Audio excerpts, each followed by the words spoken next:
Hello good morning everyone. आज के ना एक छोटा सा वीडियो हम लोग बनाएंगे और इसके ऊपर देखते हैं कि जब भी हम लोग कोचिंग को स्टार्ट करते हैं या सेल्फ स्टडी से भी एचपीएस एग्जामिनेशन को प्रिपेयर करते हैं तो हमें किन मूल बातों बातों का ध्यान देना है कि किस तरह से हमारा एक रोड मैप होना चाहिए और उसी रोड मैप के तहत हमें अपनी तैयारी को लेके जाना चाहिए। उदाहरण के तौर पे अब होता क्या है कि जब हम लोग जैसे आज जनवरी का मंथ है और अगली बार एग्जामिनेशन जो है वो जून मंथ में कंडक्ट किया जाएगा, तो अभी हमारे पास मोटा मोटा 16 है ना, 16 से 18 महीने का टाइम फ्रेम है।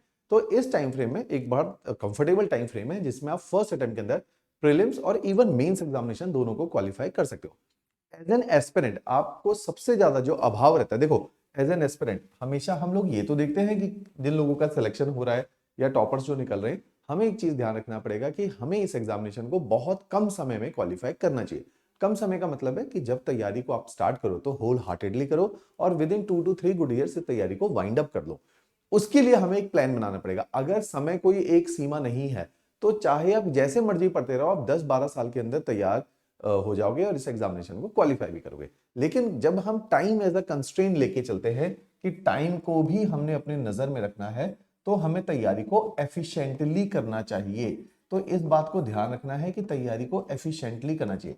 एफिशिएंटली का मतलब है कि मिनिमम लीकेजेस आपकी तैयारी में होनी चाहिए, leakages with respect to time and energy, कि जब आप इस एग्जामिनेशन को तैयार करो तो आप पूरे दिल से करो। दिल से करने के साथ साथ आप अपना मैक्सिमम जो टाइम है पर डे का वो इस तैयारी को डिवोट करो ताकि आप मिनिमम पॉसिबल टाइम में इस एग्जामिनेशन को क्वालिफाई करो। तो एफिशिएंसी लेकर आओ अपनी पढ़ाई में। तो मेजर जो मुद्दा आता है, जैसे कई लोग बहुत लंबे समय के बाद इस एग्जामिनेशन को क्वालिफाई कर रहे हैं, इस साल भी हुआ, लेकिन वो बहुत समझदारी नहीं है। तो उसमें क्या है कि आपकी एफिशिएंसी अच्छी नहीं थी कि आप अपने दिन के दिनचर्या के अंदर 6 से 7 घंटे से ज्यादा नहीं पढ़ रहे हो। तो उससे क्या हो रहा है, 6-7 घंटे में ये एग्जामिनेशन को क्वालिफाई करने में लंबा समय लगेगा। अगर मैं कहता हूं कि इस एग्जामिनेशन को 2 साल, जैसे आज अगर आप तैयार करते हो और अगले साल निकाल लेते हो तो ये 1.5 साल का टाइम फ्रेम है। तो 1.5 साल से 3 साल में इस एग्जामिनेशन को क्वालिफाई किया जा सकता है, प्रोवाइडेड आप जो है 6 to 10 आवर्स इसको दोगे। अगर 10 घंटे दोगे तो 1.5 साल में कर लोगे, 6 से 7 घंटे दोगे तो 2 से 3 साल के अंदर कर लोगे। तो ये हमें इसको जो है टाइम को डिवोट करना है। तो टाइम अगर डिवोट करोगे, दूसरा है डायरेक्शन, कि टाइम तो दे रहे हैं लेकिन हमें ना पता ही नहीं था इस एग्जामिनेशन में करना क्या है। तो हम हर वो चीज करने के प्रयास ट्राई कर रहे हैं जो किसी ने भी यूट्यूब के ऊपर या इवन इंक्लूडिंग अस, तो किसी ने भी यूट्यूब के ऊपर बता दिया। तो उससे क्या होता है, जैसे जनरली हम लोग क्या करते थे, पहले टॉपर्स की जो है स्टोरी शेयर करते थे, उनका जर्नी शेयर करते थे, फिर हमने धीरे धीरे उसको 2-3 साल से बंद किया। लॉजिक है उसका। लॉजिक क्या है कि हर किसी का अपना एक वे ऑफ प्रिपरेशन होता है, नॉट नेसेसरली कि आप उसके वे ऑफ प्रिपरेशन से रेजोनेट करें। उससे क्या हो रहा है कि जैसे मान लो मैं एक टॉपर हूं, मेरा एक एसडीएम जो है रैंक निकला, मैंने बताया कि मैं कैसे तैयार करता था। बाकी लोगों ने पहली दफे उनको सुना, उनकी उम्र थी 21-22 साल, उनको वो क्लैरिटी नहीं थी, उन्होंने भी उसके तरीके से तैयारी को परस्यू करना शुरू कर दिया, ये जाने बिना कि टॉपर की स्कूलिंग क्या है, मेरी स्कूलिंग क्या है, टॉपर का फैमिली बैकग्राउंड क्या है, मेरा फैमिली बैकग्राउंड क्या है, सेलेक्टेड कैंडिडेट की ग्रेजुएशन में उसको किस तरह का एक्सपोजर मिला, मुझे किस तरह का एक्सपोजर मिला, उसकी फाइनेंशियल कंडीशंस कैसी थी, मेरी फाइनेंशियल कंडीशंस कैसी है। तो हर चीज डिफरेंट है। तो हम क्या करते हैं, एज एन जब हमारी एज यंग होती है तो हम ब्लाइंडली फॉलो करने लग जाते हैं सिलेक्टेड कैंडिडेट को। उससे क्या होता है कि कुछ लोग उनसे रेजोनेट करते होंगे, उनके साथ तो ठीक वो जो है फ्रीक्वेंसी सेट हो जाएगी, लेकिन जो उनके साथ रेजोनेट नहीं करते उनके साथ उनकी फ्रीक्वेंसी सेट नहीं होगी, जिससे जो नया एस्पिरेंट है उसके कई सारे साल खराब हो जाते हैं। तो इसलिए हमें ध्यान रखना है कि आपने जो अपना प्लान ऑफ एक्शन है, आपकी जो डायरेक्शन है, वो आपके मुताबिक होगी, वो आपके सोशो इकोनॉमिक बैकग्राउंड के ऊपर बनी होगी, या आपका जो किस तरह का एकेडमिक्स रहा है आपके मुताबिक होगी। तो इस चीज का ध्यान देंगे। तो ये सारी कंस्ट्रेन है जो एक एस्पिरेंट फेस करता है, कि टाइम का कंस्ट्रेन है, एफिशिएंसी का कंस्ट्रेन है, डायरेक्शन का कंस्ट्रेन है। एक जो बहुत बड़ा कंस्ट्रेन है वो है कमिटमेंट का, कि कमिटमेंट नहीं देते अच्छे से। कमिटमेंट का मतलब क्या है कि अगर ये एग्जामिनेशन डिमांड कर रहा है 10 घंटे की और आप फुल टाइम प्रिपेयर कर रहे हो, तो आप 10 घंटे नहीं कर रहे तैयारी, तो ये एक सिन है, ये पाप है। क्योंकि आपके पेरेंट्स ने आपके ऊपर पैसा खर्च किया है, उम्मीद खर्च की है। पैसा खर्च का मतलब है कि अगर वो कह रहे हैं कि आप जो है कोचिंग मत ज्वाइन करो, मत पैसा खर्च करो, किताबें तो खरीदोगे कहीं से, वो तो फ्री नहीं मिलेंगी। किताबें खरीदोगे, आप 2 साल 3 साल बैठोगे, उन 2-3 साल में अगर आप कहीं नौकरी करते तो आपका करियर भी सेट हो चुका, तो आप पैसा भी कमा रहे थे। तो कहीं ना कहीं कंट्रीब्यूट आप मॉनिटरी करते ही हो इस तैयारी के अंदर। तो मींस अगर आप अच्छे से कमिटमेंट के साथ कमिटेड होकर इस प्रिपरेशन को नहीं परस्यू करते तो आप अपना बहुत भारी नुकसान करते हो in terms of years, career और आगे जाके मॉनेटरी लॉसेस। तो इन चीजों का ध्यान रखना है एज एन एस्पिरेंट। अगर आपको तैयारी करनी है तो इन सारे पहलुओं को अपनी नजर में रखना है। अब आते हैं तैयारी का रोड मैप क्या है। 3 अलग अलग स्टेजेस है। देखो मैं एक डायग्राम बनाता हूं आप लोगों के लिए, आपको इस डायग्राम के साथ रिलेट करोगे। ये एक रोड है जो आपको सिलेक्शन तक लेके जाती है। तो ये अगर आपका HPAS एग्जामिनेशन है जो कि आप डेस्टिनी अपनी बना के बैठे हो और यहाँ पे आप अपनी journey as an aspirant start करते हो इस जगह से, तो हमें यहां से यहां पहुंचने में अलग अलग माइलस्टोन से होकर गुजरना पड़ेगा। फॉर एग्जाम्पल पहला माइलस्टोन है, या आप सेल्फ स्टडी कर लो जिसको मैं काफी प्रमोट भी करता हूं, या अगर आपको लगता है कि कोचिंग कर लो, वो भी एक तरीका है। हर बच्चा कोचिंग के लिए नहीं बना और हर बच्चा सेल्फ स्टडी के लिए नहीं बना, इस चीज का हमें ध्यान रखना है। एग्जाम्पल के तौर पे सेल्फ स्टडी में अगर आपके अंदर बहुत अच्छा डिसिप्लिन है, 2 चीजें हैं किसको सेल्फ स्टडी करना चाहिए। बहुत सारे टॉपर सिलेक्शन के बाद बोलते हैं उन्होंने सेल्फ स्टडी करी। सेल्फ स्टडी गलत नहीं है, लेकिन आपको समझना पड़ेगा कि अगर किसी ने, टॉपर्स क्या कर रहे हैं कि अगर किसी ने 4-5 साल पहले कोचिंग करी तो वो कोचिंग वाले पहलुओं को ढक दे रहे। वो क्या कह रहे हैं कि हाँ पिछले 2 साल मैंने सेल्फ स्टडी करी, लेकिन आपको समझना पड़ेगा उससे पहले कोचिंग भी हुई है। ऐसा नहीं है हर कोचिंग वाले बच्चे का सिलेक्शन हो रहा है, और ऐसा भी नहीं है हर सेल्फ स्टडी वाले का सिलेक्शन हो रहा है। तो दोनों जगहों से सिलेक्शन है, हमें देखना पड़ेगा एज एन इंडिविजुअल आप किसके लिए बने हो। तो वो कैसे निर्णय लिया जाएगा।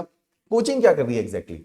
सेल्फ स्टडी में अगर आपके पास डिसिप्लिन बहुत अच्छा है तो आपको सेल्फ स्टडी करनी चाहिए। दूसरा, अगर आपके पास आप शार्प हो, ब्रेनी हो, तो आपको सेल्फ स्टडी करनी चाहिए। क्यों? क्योंकि जो शार्प बच्चा है वो सारे सब्जेक्ट को खुद से पढ़ के समझ सकता है। बहुत सारे सब्जेक्ट इस प्रिपरेशन में ऐसे आएंगे जिनमें इंटरेस्ट लेवल नहीं इग्नाइट होता। फॉर एग्जांपल आप जो है कॉमर्स बैकग्राउंड के हैं, सब्जेक्ट आ गया प्योर साइंस, सब्जेक्ट आ गया आर्ट्स वाला, आपका इंटरेस्ट इग्नाइट नहीं हो रहा तो आपका मन नहीं कर रहा उस सब्जेक्ट को पढ़ने का। उससे क्या होगा कि 12 सब्जेक्ट टोटल हैं, एक ऑप्शनल सब्जेक्ट है, 3 सीसेट के सब्जेक्ट है, वैसे ही इतने सारे सब्जेक्ट है। अगर इसमें से 20% सब्जेक्ट में आपका इंटरेस्ट इग्नाइट नहीं हो रहा तो आप उन सब्जेक्ट को शिद्दत से नहीं पढ़ोगे। उससे क्या होगा, आपके वो सब्जेक्ट कभी भी तैयार नहीं हो पाएंगे। और अगर वो सब्जेक्ट तैयार नहीं हो गए, the level of the competition in Himachal Pradesh is very high. अगर वो सब्जेक्ट तैयार नहीं हुए आप पिछड़ जाओगे। तो इसलिए आपको ध्यान रखना पड़ेगा कि आपका इंटरेस्ट सारे सब्जेक्ट में होना चाहिए और आप में एक सेल्फ डिसिप्लिन होना चाहिए कि आप अपनी तैयारी को खुद मैनेज कर पाओ। तीसरे लेवल पे आपकी प्लानिंग अच्छी होनी चाहिए कि जो आप प्लान आउट करो उसको एग्जीक्यूट कर जाओ। डिसिप्लिन आपके अंदर कमिटमेंट से आता है। डिसिप्लिन होगा तो आप एक कमिटेड वे में तैयारी को कर पाओगे। प्लान्ड होगा तो जो मैंने डायरेक्शन की बात करी, आप तैयारी तो करोगे और सही दिशा में करोगे। कई बार आपने और भी, जैसे हिमाचल के अंदर बहुत लाइब्रेरी कल्चर है कि लाइब्रेरीज में बैठे आपको समझना पड़ेगा हर शहर में इतनी सारी लाइब्रेरी होने के बाद भी बहुत कम लोग हैं जो प्रीलिम्स क्वालिफाई कर पा रहे हैं या मेंस क्वालिफाई कर पा रहे हैं। उसका रीजन क्या है? डायरेक्शन। कि मेहनत तो 10 घंटे कर रहे हैं लेकिन पता नहीं है कि किस दिशा में तैयारी करनी है, तो रैंडम मेहनत कर रहे हैं। उससे क्या हो रहा है, इस हैज़र्ड प्रिपरेशन की वजह से आपकी years of preparation will stretch.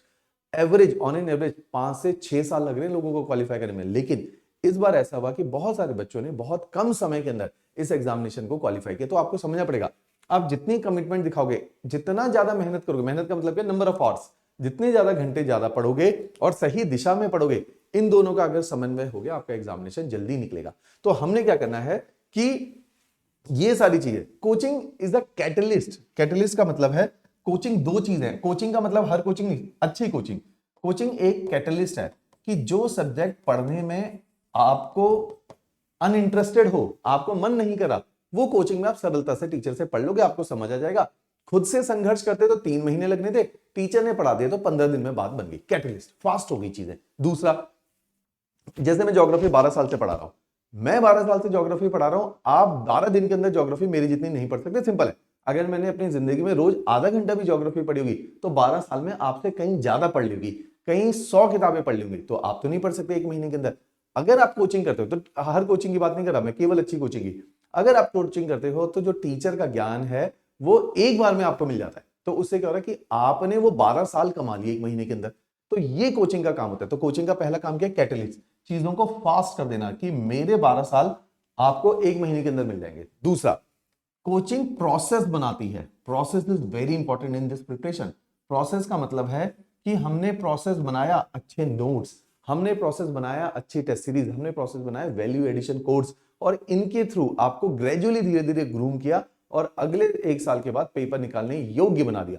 तो हमने वो अलग अलग स्टेजेस यहां पे डेवलप करके दे दी। तो आपका काम क्या होता है कि डायरेक्शन हमने दे दी, डायरेक्शन का एग्जीक्यूशन भी हमने दे दिया, केवल प्लान पेपर नहीं बनाया, उसको एग्जीक्यूट आपसे करवाया। तो इससे chances of selection will increase. जैसे इस बार भी हुआ है कि Swati Walia rank 4, chances of selection, online हमारी रिकॉर्डेड स्टूडेंट है 2021, ऐसे ही अनूप ऑनलाइन, ऐसे ही बहुत सारे बच्चे, आस्था सूद इसी प्रोसेस के थ्रू निकले हैं, इसी प्रोसेस के थ्रू राहुल धीमान एसडीएम, इन जिनका भी नाम ले रहे हो सारे एसडीएम।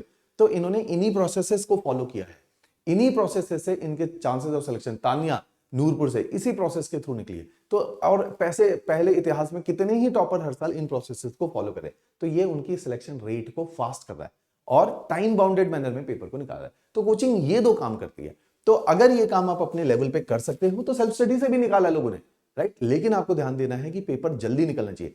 इन जनरल जिन्होंने सेल्फ स्टडी से निकाला है पेपर, उन्होंने बहुत डिलेड निकाला है। 8-8 साल में लोगों ने इस पेपर को क्वालिफाई किया है। मैं हमेशा बोलता हूं ये पेपर मुश्किल है, इतना नहीं कि 8 साल लगेंगे, तो आपने इसको फास्टन अप करना है। दूसरी बात, पहला स्टेज होती है एस्पिरेंट की कोचिंग कर ली। कोचिंग से सिंपल फंडा होता है, आपकी अंडरस्टैंडिंग बनी है। अभी अंडरस्टैंडिंग मतलब आपको चीजें समझ आई हैं, कॉन्सेप्ट समझ आए हैं और आपने उनके नोट्स बना लिए हैं, ये होती है स्टेज 1 कि आपने नोट्स बना लिए, अंडरस्टैंडिंग बन गई, स्टेज 1। दूसरी स्टेज, अब आते हो, आप थोड़ा सा मैच्योर हो गए हो, अब प्रीलिम्स को हम लोग कंसोलिडेट करेंगे, प्री कंसोलिडेशन की स्टेज। जो आपने पढ़ा अब वो आपको याद होना चाहिए प्रीलिम्स के स्तर तक।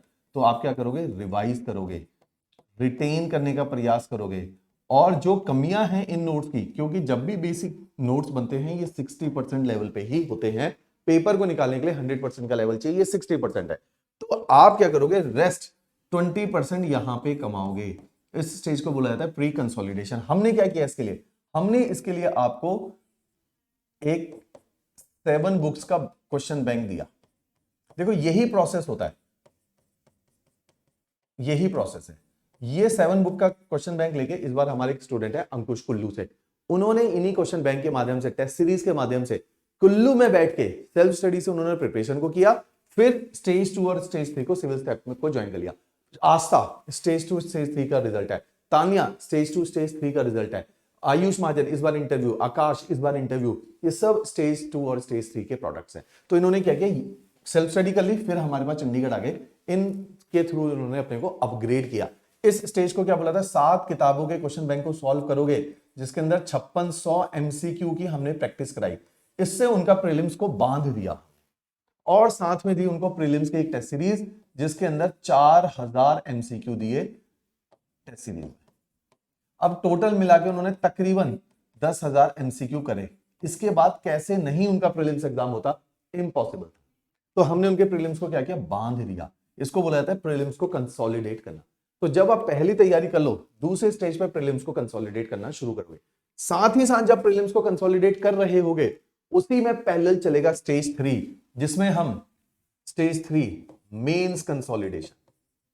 मेंस कंसोलिडेशन का भी यही तरीका है कि आपने क्या करना है, मेंस एग्जामिनेशन में क्वेश्चन बैंक, हर चीज के लिए हमने तरीका, यही प्रोसेस है। क्वेश्चन बैंक हमने दिए 900 क्वेश्चन और आंसर की 4 बुक्स।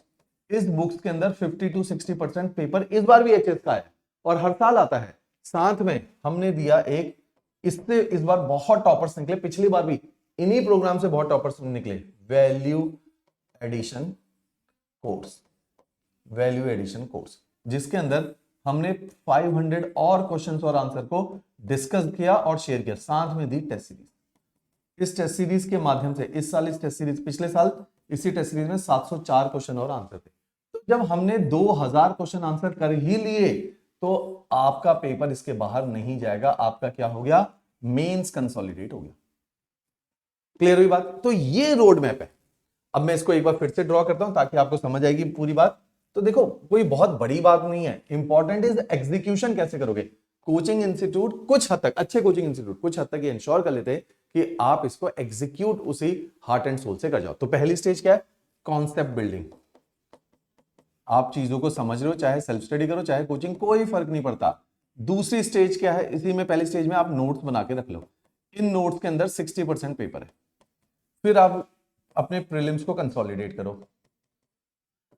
इस प्रीलिम्स कंसोलिडेशन को और स्टेज 3 मेंस कंसोलिडेशन को आप साथ साथ एग्जीक्यूट करोगे, इससे पेपर निकलता है आपका। तो कैसे निकलेगा, इसमें भी आप अब जैसे ही कोचिंग खत्म हुई आप क्या शुरू कर दो, क्वेश्चन बैंक करना। रोज आपने 7 बुक्स जिसमें 5600, इस बार बढ़ा दें 6000 एमसीक्यू कर दिए, इनको सॉल्व करते। क्लियर हुई बात। साथ में टेस्ट सीरीज दोगे जिसमें 4000 क्वेश्चन, ये सभी के लिए ट्रू है। तो इससे क्या हो गया, आपका प्रीलिम सिक्योर हो गया। साथ में आपने क्या करना है, मेंस के लिए question bank, value addition course, value add करेगा, कंटेंट को एनरिच करें। तो हम बेसिकली इन 2 स्टेज पे क्या कर रहे हैं, कंटेंट एनरिचमेंट, अपने कंटेंट में गहराई ला रहे हैं। जो शुरू में 60% था इसको 100% कर रहे हैं, तो इसका लेवल बढ़ा रहे हैं। तो कैसे बढ़ा रहे हैं, इन 2 इतना सारा काम करके। तो content enrichment 20% content enrichment question bank से होता है और 20% कंटेंट एनरिचमेंट सीरीज से होता है। ये तरीके हैं पेपर को निकालने के। थर्ड इज यहाँ पे टेस्ट।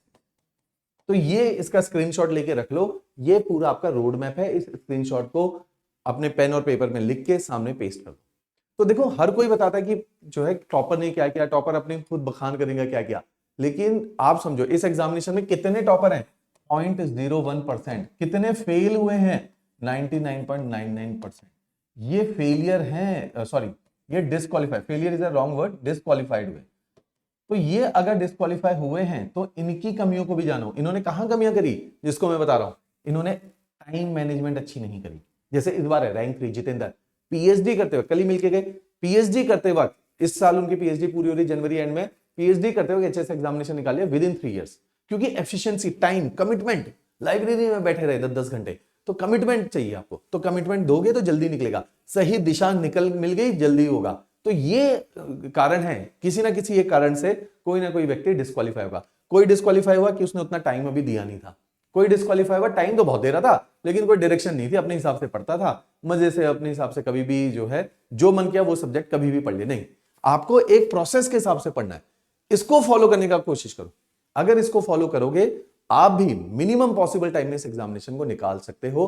मैं पिछले 3 साल से बोल रहा हूं और अब ये होने लग गया है कि लोग 2-2 साल के अंदर, 3-3 साल के अंदर पेपर को क्वालिफाई कर रहे हैं। पहले नहीं था, पहले हिमाचल में लोग आराम से 30 साल के बाद इस पेपर को क्वालिफाई करते थे, 10-10 साल तैयारी करते थे। वो जमाने चले गए। नई जनरेशन को क्विकली इस एग्जामिनेशन को क्वालिफाई करने के ऊपर ध्यान देना चाहिए। क्लियर? चलो, थैंक यू एवरीवन।